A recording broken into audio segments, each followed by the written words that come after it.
हर हर महादेव, ओम नमः शिवाय। स्वागत है आप सभी का आपके अपने चैनल सत्संग टीवी पर। दोस्तों, सावन सोमवार के दिन नंदी के कान में बोल दे, ये 3 शब्द हो जाएगी आपकी हर मनोकामना पूरी। दोस्तों, सावन का महीना कामनाओं को पूर्ण करने वाला महीना होता है। इस महीने शिव भक्त भोलेनाथ की पूजा अर्चना व्रत आदि करके उनको खुश करना चाहते हैं। हर कोई चाहता है कि उसकी मनोकामना जल्द से जल्द पूरी हो। दोस्तों, शास्त्रों में कहा गया है कि सावन का महीना भगवान शिव को इतना प्रिय है कि इस महीने में की गई पूजा आराधना से भगवान भोलेनाथ बहुत ही शीघ्र प्रसन्न होकर समस्त कामनाओं को पूर्ण कर देते हैं। दोस्तों, उसी तरह यदि आप भोलेनाथ के साथ साथ नंदी महाराज की पूजा अर्चना करते हैं तो आपकी हर मनोकामना तुरंत पूरी हो जाती है। और अगर पूजा करते समय आप यह शब्द नंदी जी के कान में बोल देते हैं तो आपका कार्य पूरा होने से कोई नहीं रोक सकता। दोस्तों, यदि आप भी भोलेनाथ और नंदी महाराज की कृपा अपने जीवन में पाना चाहते हैं तो इस वीडियो को लाइक करें और कमेंट में हर हर महादेव और जय नंदी महाराज लिखना ना भूलें।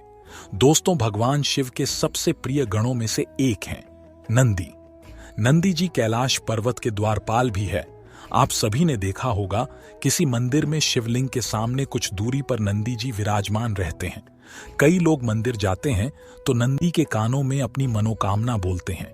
ऐसी मान्यता है कि नंदी जी के कानों में अपनी मनोकामना बोलने से मनोकामना जरूर पूरी हो जाती है। लेकिन कई लोग सिर्फ भगवान शिव की पूजा करके ही घर चले जाते हैं। लेकिन भगवान शिव के साथ नंदी की पूजा करना भी बेहद महत्वपूर्ण है। कथा कहानियों के अनुसार भगवान शिव ने नंदी को वरदान दिया था कि जहां उनका वास होगा वहां नंदी हमेशा विराजमान रहेंगे। इसलिए जब भी मंदिर जाएं तो शिवलिंग के बाद नंदी की पूजा जरूर करें। अगर आप शिवलिंग की पूजा करके सीधे मंदिर से बाहर निकल जाते हैं तो आपको शिवलिंग की पूजा का पूरा पुण्य नहीं मिलेगा।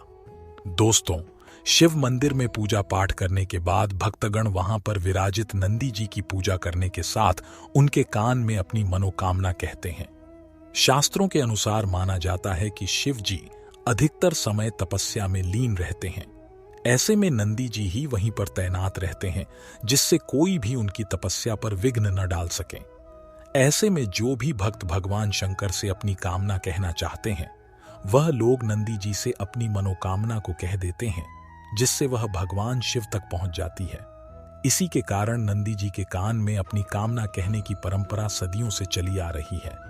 वहीं एक अन्य मान्यता के अनुसार स्वयं भगवान शिव जी ने नंदी को वरदान दिया था कि जो तुम्हारे कान में आकर अपनी मनोकामना कहेगा तो उसकी हर इच्छा अवश्य पूरी होगी।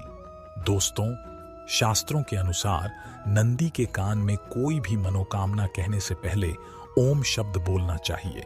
आपने देखा होगा कि अधिकतर मंत्रों की शुरुआत ओम से ही होती है, क्योंकि ओम केवल एक शब्द नहीं है बल्कि पूरे ब्रह्मांड का प्रतीक है।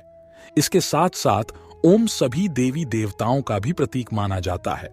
मित्रों, ओम शब्द में इतनी शक्ति है कि इसे बोलने मात्र से आपके सारे कष्ट समाप्त हो जाते हैं। दोस्तों, इस सावन अपनी मनोकामना पूरी करने के लिए कुछ और नियम ध्यान रखने चाहिए। आपको शाम को शिव मंदिर में दीपदान जरूर करना चाहिए। आप यह संकल्प ले लीजिए कि मैं इस सावन हर रोज शिवलिंग का दर्शन जरूर करूंगा। तो दोस्तों, आपको सावन सोमवार के दिन शिवजी की पूजा करने के बाद नंदी जी के कान में मनोकामना कहने से पहले ओम शब्द जरूर बोलना है। आपको सर्वप्रथम ओम शब्द का उच्चारण करना है और उसके बाद अपनी मनोकामना बोलना है, जिससे आपकी सारी मनोकामनाएं जल्द ही शिवजी पूरी कर देंगे। दोस्तों, अगर आप शिवजी के सच्चे भक्त हैं तो हमारे चैनल को सब्सक्राइब करके कमेंट में जय नंदी महाराज अवश्य लिखें। मिलते हैं अगले वीडियो में।